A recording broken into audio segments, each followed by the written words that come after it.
चलो सभी विद्यार्थियों को हार्दिक हार्दिक अभिनंदन। तो आज हम पढ़ने वाले हैं जनन। क्या पढ़ने वाले हैं? जनन। तो मैंने पहले ही बताया जनन बहुत इजी है, क्योंकि अगर प्रकृति में कोई भी जीव यदि अपनी संततियों को बनाए रख रहा है ना, यदि प्रकृति में कोई भी जीव अपनी संतति को बनाए रख रहा है, इसका मतलब क्या, उसमें जनन हो रहा है। क्या हो रहा है उनमें? जनन, जिसको हम इंग्लिश में बोलते हैं रिप्रोडक्शन। असल में यदि हम यहाँ उपस्थित है, इसका कारण ये है कि कहीं ना कहीं हमारे पूर्वजों में इस प्रकार के जनन की प्रोसेस हुआ, उस प्रोसेस के थ्रू हम यहाँ पर उपस्थित है। और आने वाली पीढ़ी भी इसी प्रकार, अगर आने वाली पीढ़ियाँ जो संततियाँ बनेंगे वो भी एक जनन के प्रोसेस ही द्वारा बनेगा। इसी प्रकार मानव की जो पीढ़ियाँ जो प्रकृति में हमेशा उपस्थित रहती है और ये प्रक्रिया निरंतर चलती जाती है, याद रखना इंपॉर्टेंट है ये। तो जनन है, तो जनन किसे कहते हैं भाई? इसका हम जिस प्रकार अभी हम इसको इन्वायरमेंटल अगर इसके पर डेफिनेशन दें तो क्या होगा इसमें कि है ना, संततियों में निरंतरता बनाए रखने की क्रिया को क्या कहते हैं? जनन, है ना। संततियों में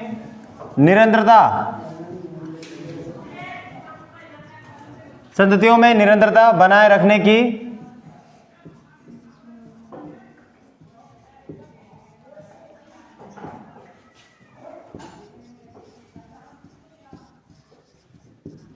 क्रिया को जनन कहते हैं। समझ में आ गई? ये संततियों में निरंतरता बनाए रखने की क्रिया को हम क्या कहते हैं? जनन। यानी निरंतर ये क्रिया चल रही है, निरंतर संततियां उत्पन्न हो रहे हैं। पेड़ पौधे अपना है ना, पेड़ पौधों से एक बीज बन रहा है, उस बीज से फिर एक पौधा लगा, पौधे से फिर बड़े पेड़ का विकास हो रहा है। ये प्रोसेस है। सभी लिखते जाना जरूरी है ना। बस सुनने का काम मत कर, जितना कोशिश हो लिखने की कोशिश क्या करो, है ना।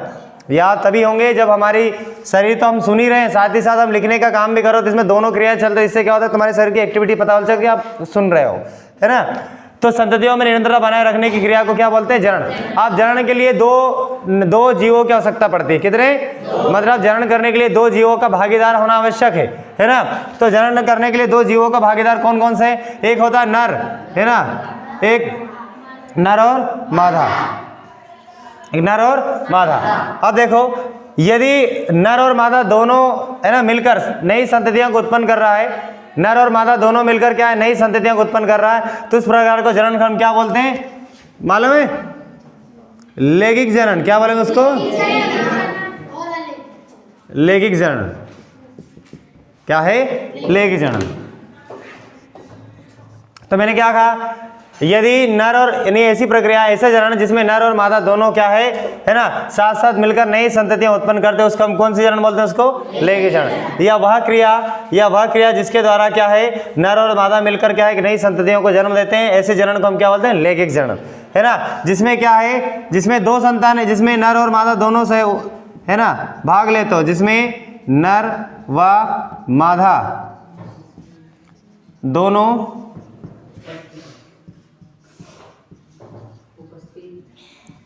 है ना, दोनों संततियां उत्पन्न करने में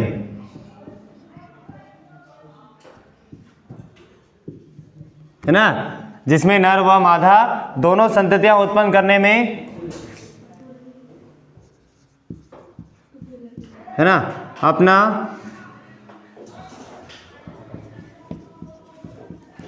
भागीदारी देती हो, है ना, देते हो। कहने का तात्पर्य ये है, जिसमें नर और मादा दोनों मिलकर एक संततियां उत्पन्न करते हैं, है ना, ऐसी प्रक्रिया को हम क्या बोलते हैं? जनन। क्या बोलते हैं? जनन। और फिर ये तो 2 नर और मादा की बात करें, और दूसरा हमारे पास जिसमें एक ही जनक की आवश्यकता पड़ती है। एक जनन और भी होता है जीवों में, जिनमें 3 प्रकार के जनन होते हैं, है ना। एक कौन सा है हमारे पास, जिसमें एक ही जनक उपस्थित हो। अब वो नर या मादा हो सकता है, कोई सभी, है ना। तो जिसमें एक ही जनक उपस्थित हो उसको हम क्या बोलते हैं? अलैंगिक जनन।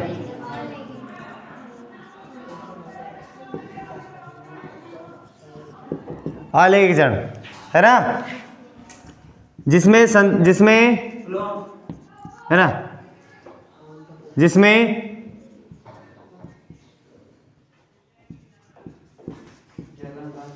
जिसमें संतति उत्पन्न करने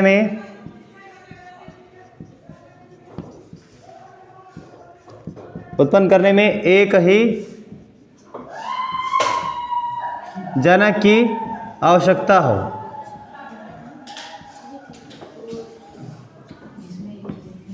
है ना, क्या कहलाती है? अलैंगिक जनन। अलग जनन ये, तो जिसमें संतति उत्पन्न करने में क्या एक ही जनक की आवश्यकता पड़ती हो उसको अलग जनन करते। इधर भी हम इधर भी जो लेगी जनन में इसमें भी क्या डेफिनेशन दे सकते हैं इसमें, है ना, जिसमें क्या है संतति उत्पन्न करने में क्या है नर और मादा दोनों की आवश्यकता हो, इस प्रकार से लिख सकते हैं। यहाँ पर अलग ही जनन में क्या है जिसमें संतति उत्पन्न करने में एक ही जनक की आवश्यकता पड़ती है उसको अलग ही जनन कहते हैं। और लेगी जनन में इसमें इस प्रकार से डेफिनेशन और भी हम कई तरीके से हम इसकी डेफिनेशन दे सकते हैं, है ना, जिसमें संतति उत्पन्न करने में 2 जनकों की आवश्यकता पड़ती है। कितने?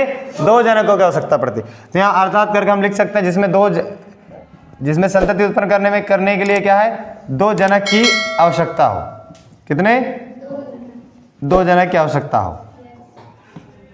ये अब यहाँ पर भी ये हुआ। अब यहाँ पर और भी है जिसे ऑटोमेटिकली होने वाली जो क्रिया है, बहुत सारे प्रकृति में हमारे द्वारा पौधों को रोपित किया जाता है, हमारे द्वारा पौधों को लगाकर क्या है एक नए पौधे को विकास किया जाता है हमारे द्वारा, एक मनुष्य के द्वारा, है ना, एक मनुष्य के द्वारा है। और दूसरा क्या है हमारे पास, है ना, दूसरी स्थिति ये होता है कि पौधे अपने आप ही नए पौधे की किसी प्रकार की कलिकाओं के द्वारा किसी प्रकार के उसकी नए भागों से क्या है नए पौधे को जन्म दिया जाता है, क्रिया है। तो इन्हीं के आधार पर क्या है कि पौधों के द्वारा अपने आप नए पौधे को विकास करना, या हमारे द्वारा, है ना, कि अब हमारे द्वारा उस पौधे को रोपित किया गया, किसी पौधे के किसी दूसरे भाग को क्या है हम काट कर या किसी तरीके से भी हम क्या जमीन में उसमें है ना रोपित करके क्या है, या किसी पेड़ पौधे पर रोपित करके क्या है हम नए जीवों को नए पौधे को जन्म देते हैं। बात समझ में आ रहा है यहाँ पर? तो उसके आधार पर क्या है और भी एक प्रकार है जनन करने के लिए हमारे पास इसका, है ना, कायिक जनन, इसको हम बोलते हैं कायिक जनन। कायिक जनन में 2 प्रकार के होते हैं। देखो, तो कायिक जनन में क्या, कायिक जनन मतलब क्या होता है कि कायिक जनन में किसी पौधे के क्या है, किसी पौधा क्या होता है कि पौधे के उस किसी भाग को क्या है किसी दूसरे भाग में क्या है ऑटोमेटिक से रोपित करते हैं, ये मनुष्य के द्वारा पौधे के किसी भाग को दूसरे पौधे के किसी भाग पर उसको एंटर कराकर क्या है हम नए पौधे को, एक नई प्रजाति के पौधे को जन्म दिया जाता है, मनुष्य के द्वारा होता है ना, या उसके किसी भाग को उसकी किसी भी उसकी कलिकाओं को काट कर, या किसी भी उस पर बहुत सारी विधियां हैं, ग्राफ्टिंग विधियां, दाब लगाना, खूंटी बांधना, बहुत सारी विधियां हैं इसके। तो हम इस प्रकार की क्रिया करके क्या है एक नए पौधे को जन्म दिया जाता है। और ऑटोमेटिकली कैसे पौधे के किसी भी भाग के मतलब उसकी कलिकाएं हैं, उस कलिकाएं से नए पौधे का विकास हो गया ऑटोमेटिकली, है ना। तो स्वतः होने वाली प्रक्रिया को हम क्या बोलते हैं, है ना, प्राकृतिक कायिक जनन। और ये 2 प्रकार के होते हैं ना, ये देखो। तो इतनी बातें यहाँ पर मैं इनके टाइप्स लिखे हो गए ये देखो।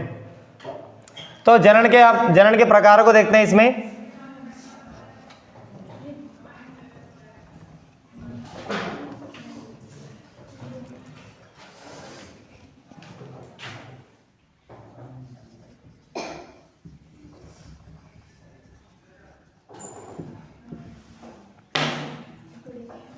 तो जनन देखो इस प्रकार, जनन 3 प्रकार के होते हैं। मैंने यहाँ पर क्या, इसमें नर और मादा दोनों की आवश्यकता पड़ती है, और लेगी जनन है ना। और जिसमें एक ही नर की जन्म अलग ही जनन। और कायिक जनन में क्या होता है, एक तो ये तो स्वयं होता है, ऑटोमेटिक होता है ना, ऑटोमेटिक जनन होता है, जो पौधे में ऑटोमेटिक हो रहा है ना, पौधों में ऑटोमेटिक जनन होता है, ऑटोमेटिक उसमें बीज किसी प्रकार उनके बीज झड़ गए, पतझड़ आ गया, बीज झड़ गए, उसमें पत्ते लग रहे हैं, है ना, ऑटोमेटिकली ये सारी क्रिया।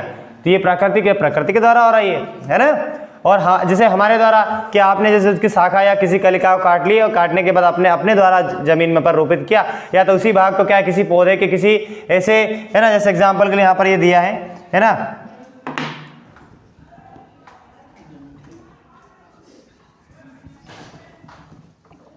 देखो, है ना, यहाँ पर जैसे मैंने बताया इसमें ये मानव द्वारा प्राकृतिक कायिक जनन में आपके पास एक पौधा है, ये इस प्रकार इसने काट दिए हैं, इसका कोई मतलब नहीं है इस पौधे का, मगर इसके जड़ें भूमि तक काफ़ी, है ना, गहराई में जा चुका है, तो इसमें इसको काटना भी संभव नहीं है। तो पता ही होगा कि संभव है, संभव नहीं है ना कि काट सकते हैं। तो आप इसको उपयोग करने के लिए क्या कर सकते हैं, इसमें हम इसमें, है ना, आर्टिफिशियल रिप्रोडक्शन कराएंगे, इसमें आर्टिफिशियल वेजिटेटिव रिप्रोडक्शन कराएंगे, इसमें मतलब कृत्रिम कायिक जनन कराएंगे। क्या कराएंगे इसमें?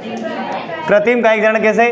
कि आप इसमें किसी भी पौधे की किसी दूसरे शाखाओं को ले आओ, है ना, किसी पौधे के दूसरे कलिकाओं को काट लो और काट उसके तने को ले आओ, और तने को ले आने के बाद क्या करना, इसमें आप इस प्रकार से रोपित कर दो, है ना, ये ऐसा में, और इसमें इस पर गार्ड बांध दे, इसमें ये बांध दिए, इसमें बांधने के बाद ऑटोमेटिक कुछ समय पता ऑटोमेटिक ये ऐड हो जाएंगे, और इससे क्या होगा, नए पौधे का फिर विकास हो जाएगा इसमें, असल में एक नए पौधे का विकास फिर से हो जाएगा। और इसी प्रकार तो ये हमारे द्वारा क्या गया, हमारे निजी स्वार्थ के लिए, हमारे निजी स्वार्थ के लिए हम कर रहे हैं। तो अब मानव द्वारा, मनुष्य के द्वारा किया जाने वाला जो भी है, अब ये हो सकते हैं घटिया किस्म का पौधा होगा, एक घटिया किस्म के पौधे का जड़ होगा ये, है ना, उसका है, उसकी तना है, और हमें अच्छी किस्म के पौधे को लगाना है। तो हमने बोला भाई हमें ये लगाना है, जैसे किसी भी पौधा कोई से भी हो, हमें जल्दी से जल्दी लगाना है कि जल्दी जल्दी उसमें पौधे आ जाए, जल्दी जल्दी उसमें फल आ जाए, है ना, जल्दी फल आने और फल का सेवन आसानी से हम कर सकते हैं, सब कुछ कम समय में ज़्यादा फल की चिंता करने वाले लोग ऐसे ही तो करते हैं, है कि नहीं। तो वो ऐसे ये वीडियो द्वारा करते को ऑटोमेटिक तुम्हें अगर किसी नए पौधे को आप डायरेक्टली भूमि में, जमीन में यदि, है ना, रोपित करोगे तो उसमें लंबा समय लगेगा। वो भूमि में क्या उसमें जड़ निकलेंगे, जड़ फिर भूमि में जाएंगे, मजबूत होंगे, फिर पानी, लंबा प्रोसेस है। तो डायरेक्टली आप इस विधि के द्वारा क्या है, कम समय में, बहुत से कम समय में क्या फल हम प्राप्त कर सकते हैं, कम समय में। तो ये प्राकृतिक जनन, ये कौन सा कृत्रिम कायिक जनन है, कौन सा जनन है ये, हमारे द्वारा किया जाने वाला जनन, मनुष्य के द्वारा किया जाने वाला ना ये। तो यहाँ पर मैं जनन के तो टाइप्स बता देता हूँ यहाँ पर अच्छी तरीके से देखो। तो जनन हमने देखा अभी ये कितने प्रकार हो रहे हैं जनन के, है ना, 3 प्रकार के यहाँ पर रिप्रोडक्शन। तो एक होता हमारे पास कौन सा है ना, जिसको हम इंग्लिश में बोलते हैं सेक्सुअल रिप्रोडक्शन, है ना,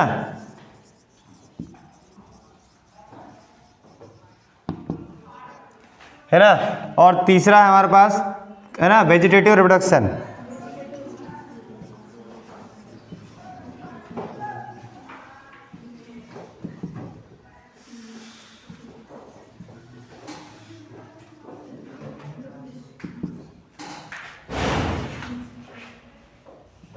और हमारे 3rd नंबर में है सेक्सुअल रिप्रोडक्शन।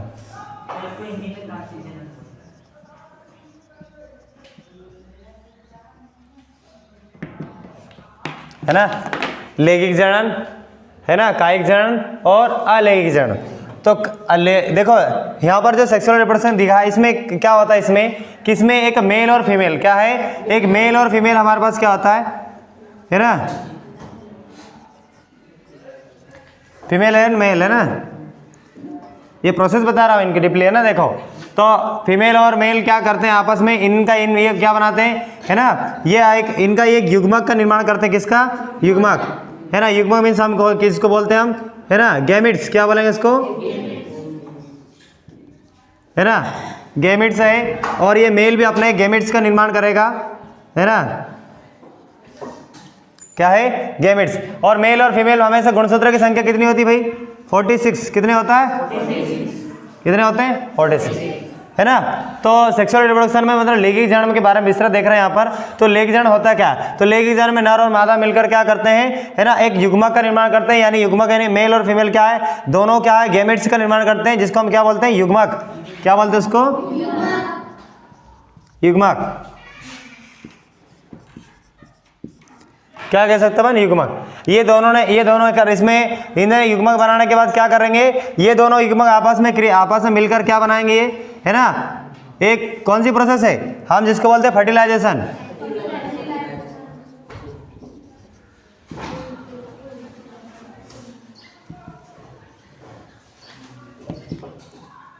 फर्टिलाइजेशन से बोलते हम निषेचन, क्या बोलेंगे उसको,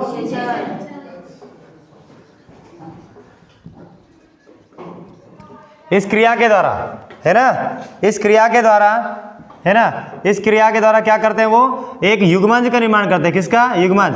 और युग्मज मीन्स होता है जायगोट, क्या बोलते हैं उसको, युग्मज मीन्स क्या होता है, जायगोट, है ना। ये जायगोट को हम क्या बोलते हैं, युग्मज,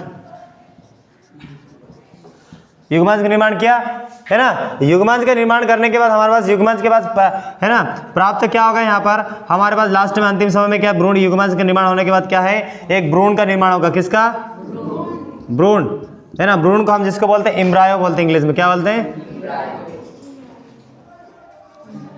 क्या बोलेंगे इसमें, एम्ब्रायो। अब एम्ब्रायो बन गया, दिखाई दे रहा है इसमें, एम्ब्रायो निर्माण, एम्ब्रायो बनने के बाद क्या होगा, यहाँ पर एम्ब्रायो के बाद हमारे पास क्या बन जाएगा, यहाँ पर भ्रूण के बाद यहाँ पर क्या प्राप्त हो जाएगा, एम्ब्रायो के बाद, है ना, युग्मज बन गया, युग्मज के बाद भ्रूण, और भ्रूण के बाद हमारे पास लास्ट में क्या बनेगा भाई, है ना, सीड बन जाएगा ना।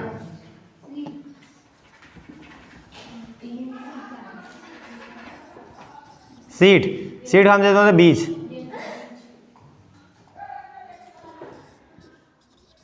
ये बीज बना और बीज से अंत समय फिर फल बन जाएंगे, ये क्रिया, यानी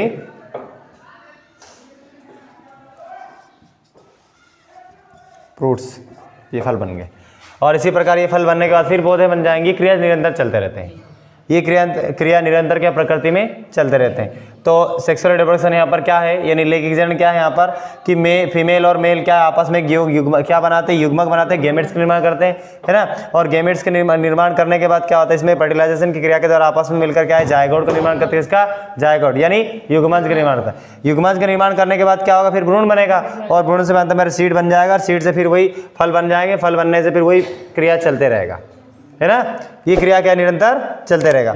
और यहाँ पर ने फल लिखा है, यहाँ पर फल नहीं होगा यहाँ पर, है ना।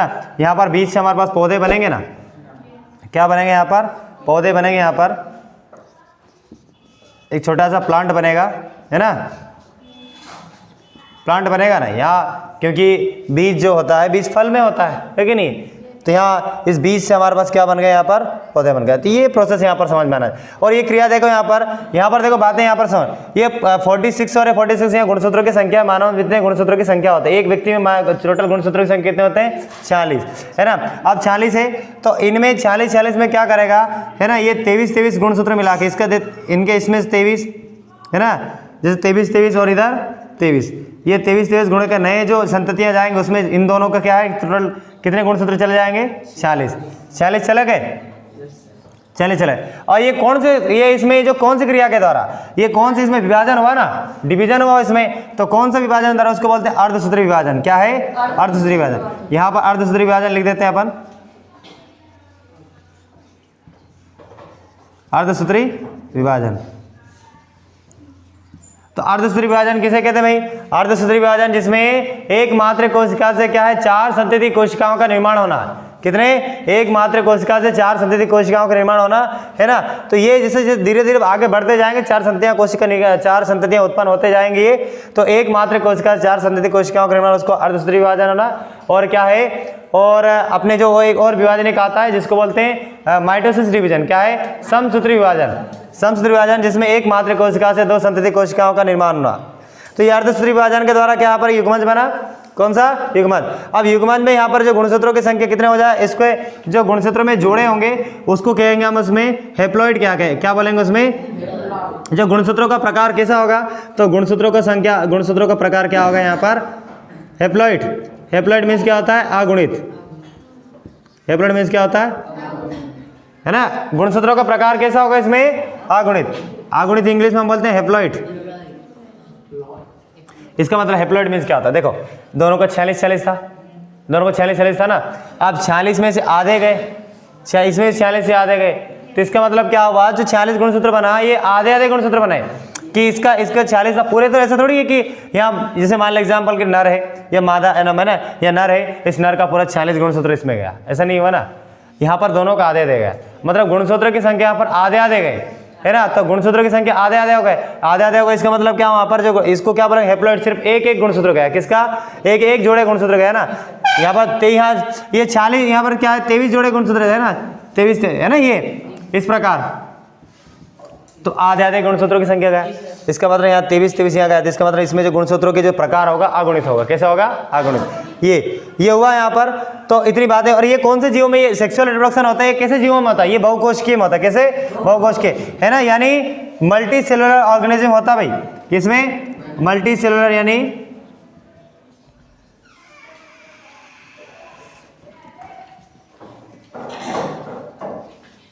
है ना, बहुकोशिकीय जीवों में। किसमें, ये बहुकोशिकीय जीवों में होता है। इतनी मोस्ट इंपोर्टेंट बातें याद रखना, मल्टी सेलुलर ऑर्गेनिज्म ये बहुकोशिकीय जीवों में होता है। हिंदी में यदि लिखना चाहे तो इसमें बहुकोशिकीय लिख लेना। किसमें, बहुकोशिकीय जीवों में होता है। किस जीवों में, ये बहुकोशिकीय जीवों में होता है। ये इंपॉर्टेंट बातें, इतनी बात याद रखना, है ना। अब ये वेजिटेटिव रिप्रोडक्शन की बात करें तो वेजिटेटिव रिप्रोडक्शन यहाँ पर कितने प्रकार के होते हैं, 2 प्रकार के, है ना।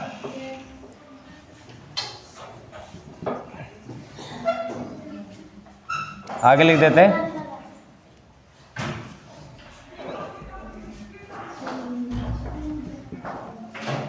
कौन सा है, एक होता हमारे पास क्या, प्राकृतिक जनन, प्राकृतिक कायिक जनन,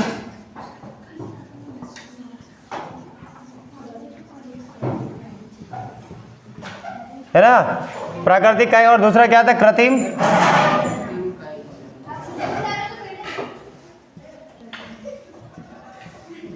दूसरा क्या होता है कृत्रिम कायिक जनन, है ना।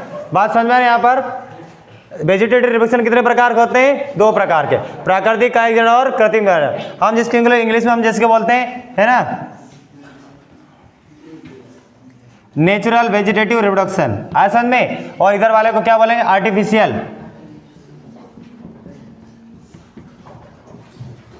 Artificial vegetative reproduction. वी से वेजिटेटिव है, आर से रिप्रोडक्शन है।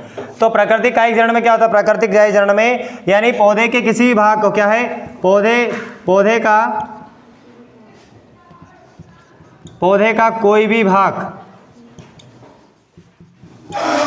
पौधे के कोई भी भाग या किसी भाग को कह सकते हैं अपन, पौधे का किसी भी भाग को, है ना, किसी अन्य पौधे के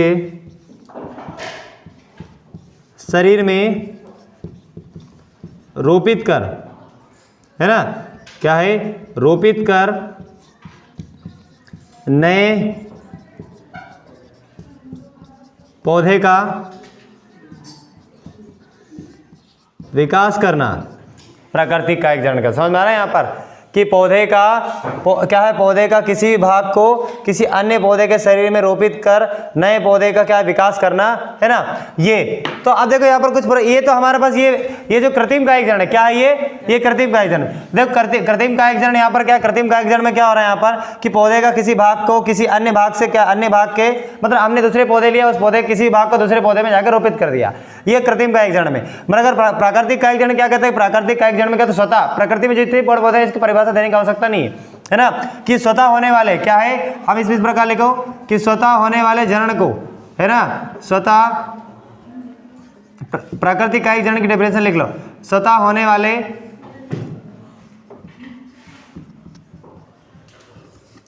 जनन को क्या कहते हैं? प्राकृतिक। स्वतः हो रहा है, प्रकृति में जितने पेड़ पौधे कर रहा है अपना स्वतः हो रहा है, ऑटोमेटिकली जनरेशन हो रहा है कि नहीं, ऑटोमेटिक जनन की क्रिया हो रहा है उसमें, उनके नई नई पीढ़ियां ऑटोमेटिक हो रहा है, नई जनरेशन ऑटोमेटिक विकसित हो रही है ना। एक आपने भी ऑटोमेटिक पतझड़ का मौसम आ रहा, विभिन्न प्रकार के मौसमों के अनुसार उनमें परिवर्तन होते हैं, विभिन्न प्रकार के मौसम के अनुसार उनमें जनन की प्रोसेस होते जाते हैं, नई संततियां उत्पन्न हो रहे, ऑटोमेटिक हो रहा है यहाँ पर, है ना। तो यहाँ प्राकृतिक जनन है ये। और यहाँ पर कृत्रिम कायिक जनन क्या है कि पौधे का किसी भी भाग को किसी अन्य पौधे के शरीर में क्या है, रोपित कर नए पौधे का विकास करना, ये कृत्रिम कायिक जनन में। मगर इसमें क्या है, ये किसके द्वारा होता है? मानव के द्वारा। किसके द्वारा? ये मनुष्य के द्वारा, मनुष्य के द्वारा हो रहा ना ये। मनुष्य क्या है, अपनी निजी स्वार्थ की पूर्ति के लिए क्या है, मनुष्य अपने निजी स्वार्थ की पूर्ति के लिए, है ना, अपनी निजी स्वार्थ पूर्ति के लिए क्या है, घटिया किस्म के पौधे पर क्या है, घटिया, है ना, घटिया किस्म के पौधे पर उन्नत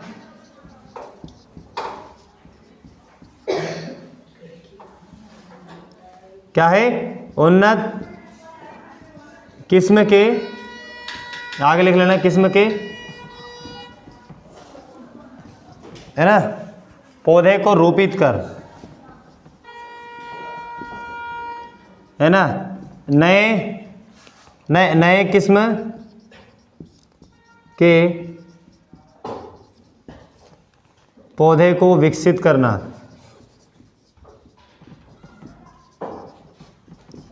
है ना, विकसित करना क्या कहलाती है? कृत्रिम कायिक जनन। तो दो डेफिनेशन इसके, दो डेफिनेशन है, बहुत इजी है ना। कृत्रिम कायिक जनन जैसे आपको, है ना, गुलाब का जो फूल लाल होता है ना, गुलाब का फूल लाल सफ़ेद पीला सभी होता है, मालूम है आपको। गुलाब के फूल में यदि एक ही पौधे पर यदि इतना गुलाब लाल पीला नारंगी जितने ही फूल लाना है, तो अलग अलग स्थानों से आपको उनके डगानों को या टहनियों को तोड़ कर ले आओ, कलिकाओं को तोड़ कर ले आओ, तनों को ले आओ और उसमें ऐड कर दो। हर समझ में उसमें ऐड कर दो। जैसे हमने आपके पास ये, जैसे मैंने बताया यहाँ पर ये लाल फूल की टहनी है, एक लाल फूल का ये है, किसका है ये? लाल फूल का है ना। तो लाल फूल का ये किसका? ये लाल गुलाब का फूल है ना, लाल गुलाब का ये तना है ना। आप इसमें जितने आपको कौन सा लगाना है, जैसे पीला गुलाब के तने को लगा दो, है ना, फिर सफ़ेद, है ना, और भी, और कौन सा हो गया? ऑरेंज कलर, चलो जैसे तुम्हें जो लगाना हो, है ना। ये अलग अलग, इसमें क्या कर दो, इसको ऐड कर दो तो ऑटोमेटिकली ये क्रियाओं के द्वारा क्या है हमारे, ये इस क्रियाओं के द्वारा क्या ऑटोमेटिक इसमें एक ही पौधे पर ये लाल है ना, पीला, सफ़ेद, ये सभी आ जाएंगे, सभी गुलाबी, लाल भी सभी लग जाएंगे एक ही पौधे पर। ये कृत्रिम कायिक जनन मानव के द्वारा होता है। ये आज समझ में इसमें, तो इनके द्वारा हमारे पास किसकी विधियों के द्वारा ये कृत्रिम कायिक जनन जो किन किन के द्वारा हो सकता है, तो कृत्रिम कायिक जनन की विधियों क्या लिख लो इसमें, एग्जाम्पल के उदाहरण में इसमें लिख लेना है ना, जैसे ग्राफ्टिंग, क्या है ग्राफ्टिंग द्वारा, ग्राफ्टिंग, फिर कलिका रोपण, क्या है एग्जाम्पल आ सकते हैं कलिका रोपण, है ना, है ना, फिर ये घुटी बांधना है, क्राफ्ट क्या है ग्राफ्टिंग, कलिका रोपण, घुटी बांधना और कलम लगाना, क्या है लगा देंगे लेते हैं कलम लगाना और दाब बांधना, ये भी है बताएंगे आगे, जिसके आगे पढ़ेंगे इसका और वीडियो में, नेक्स्ट में देखेंगे इसको, नेक्स्ट क्लास दोनों को बारे में। तो ये एग्जांपल है इसकी, कितने सारी विधियां हैं कृत्रिम कायिक जनन की। प्राकृतिक कायिक जनन तो एग्जांपल को है, प्रकृति में जो हो रहा है ये प्राकृतिक कायिक जनन थी। प्रकृति में जो इतने पेड़ पौधे यदि है ना विकास कर रहे, नए पौधे का विकास कर रहे, उनके बीजों के है ना से नए पौधे का विकास हो रहा, तो ये तो क्या है, कौन सी क्रिया है, ये स्वतः होने वाली क्रिया है ना, स्वतः होने वाली जनन है, तो प्राकृतिक कायिक जनन है।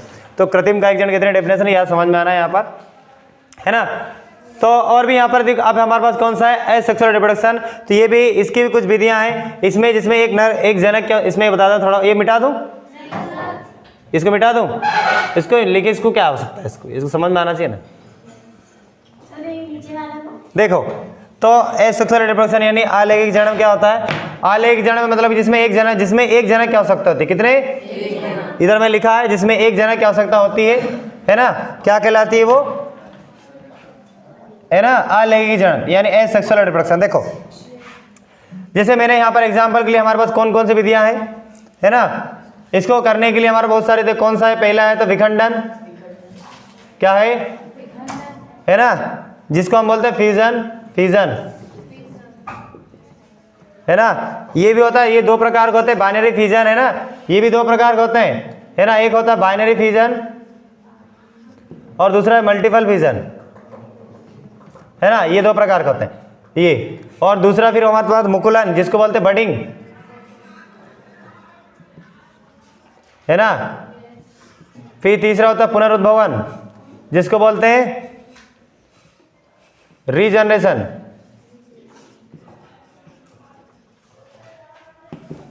फोर्थ नंबर में हमारे पास है ना फ्रेगमेंटेशन जिसको खंडन बोलते हैं,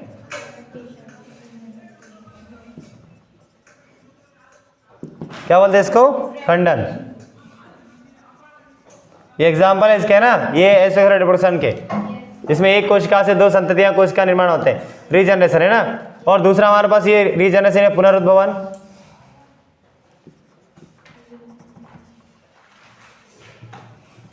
है ना, और फ्रेगमेंटेशन में क्या होता है हमारे पास, जिसको बोलते हैं खंडन,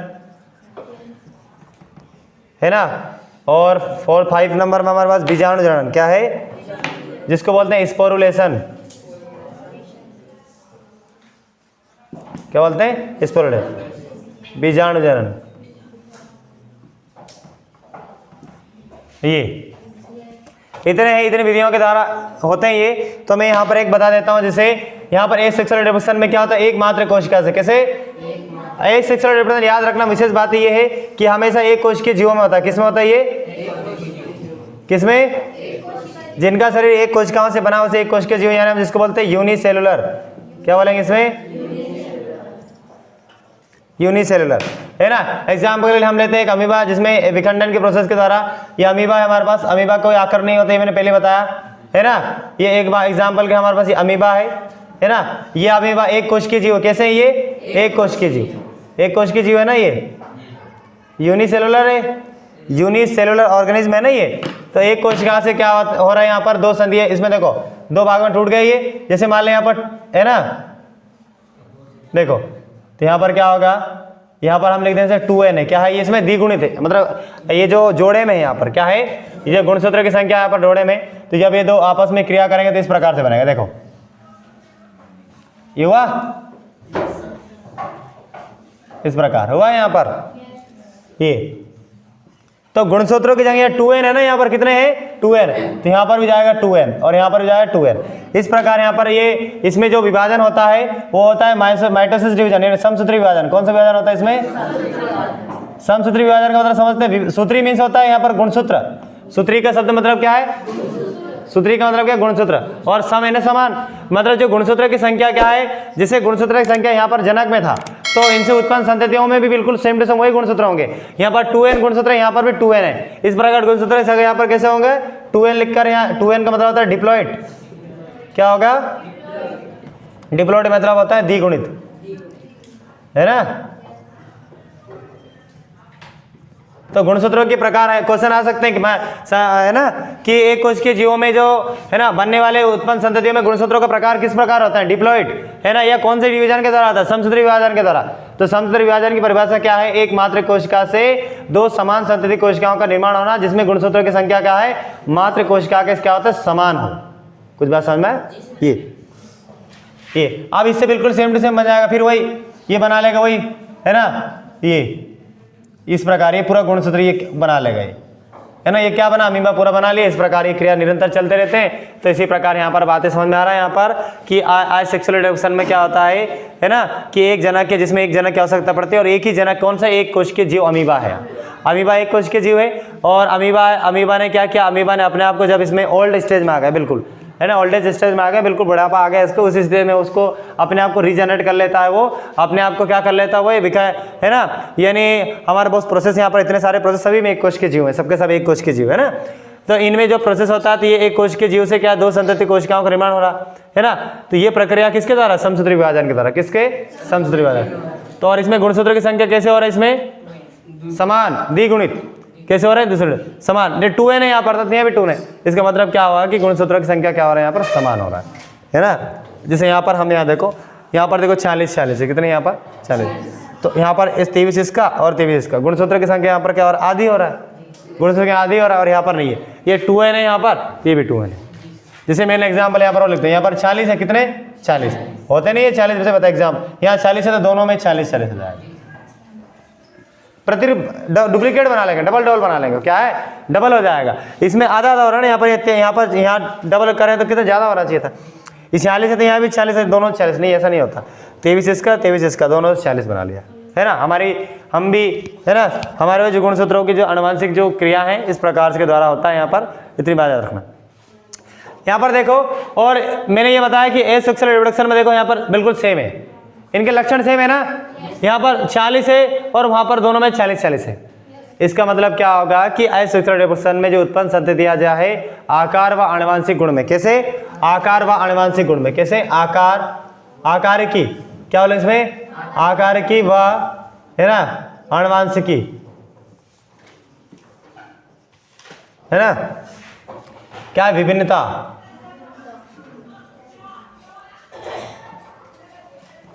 विभिन्नता नहीं पाई जाती। क्या? विभिन्नता नहीं पाई जाती, है ना। यानी जो देखो मात्र कोशिका है, ये मात्र कोशिका संतति कोशिका निर्माण, तो यानी हुबहू बनाया ना उसने। ये भी 40 है, ये भी 40 है, ये 2n है, 2n है, 2 सभी हुबहू है, तो सेम है ना, बिल्कुल उनमें चेंज। अमीबा जैसे दिखाई देते उनके संतानें वैसे ही दिखाई देंगे, अंतर नहीं आएगा, हुबहू। तो इसी को हम बोलते हैं क्लोन। क्या बोलते हैं इसको? मैंने बताया था ना, क्या बोलते हैं उसको?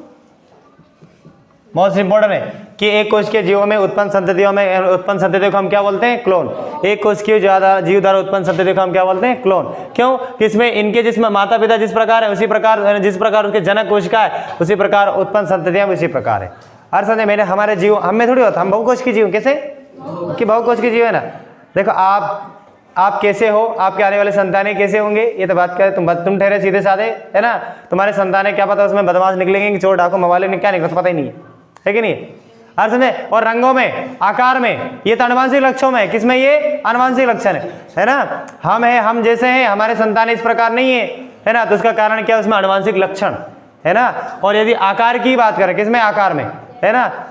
आप ठहरे है ना गोरे नारे व्यक्ति, है कि नहीं है, और आपके संतानें क्या पता उसमें किस प्रकार, कैसे भूरे काले कैसे प्रकार निकलेंगे, पता ही नहीं है। तो ये आकार की बात हुआ, कैसे? आकार। और आप ठहरे, आपके पूरे शरीर अंग तंत्र पूरा सही है, और क्या पता लूले लगने निकल आए तो अरे इसमें आकार में चेंजेस हुआ ये, तो हमारे संतानों में ऐसा, ये हमें बहुकोशिकीय जीव में होता है। किस में होता है ये? बहुकोशिकीय जीव में, मगर एक कोशिकीय जीव में ऐसा नहीं होता।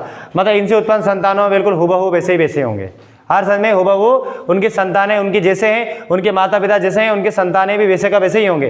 तो इसीलिए बोल रहा हूँ कि एक कोशिकीय जीवों में या तो अलैंगिक जनन से उत्पन्न संततियों में आकार व आनुवंशिक गुण क्या होते हैं, उनमें विभिन्नता नहीं पाई जाती, अर्थात उनके संतानें क्या होते हैं? क्लोन कहलाते हैं। असेक्सुअल रिप्रोडक्शन के क्या कहलाते हैं? क्लोन कहलाते हैं। इतनी बात है। और यहाँ पर ऐसा नहीं होता, बहुकोशिकीय जीव इस प्रकार नहीं होता, अलग अलग चेंजेस होता ना इसमें चेंजेस नहीं होता, है ना। तो नेक्स्ट क्लास में अपन इसको पढ़ेंगे। यहाँ पर ये जो विकर्ण ये सारी क्रियाएं, ग्राफ्टिंग ये जो है ना, इसको अच्छे एक्सप्लेन और बैक करूँगा, है ना। उम्मीद है आप लोगों को समझ में आ गया, है ना। इसी के साथ अपनी क्लास को दी एंड करते हैं।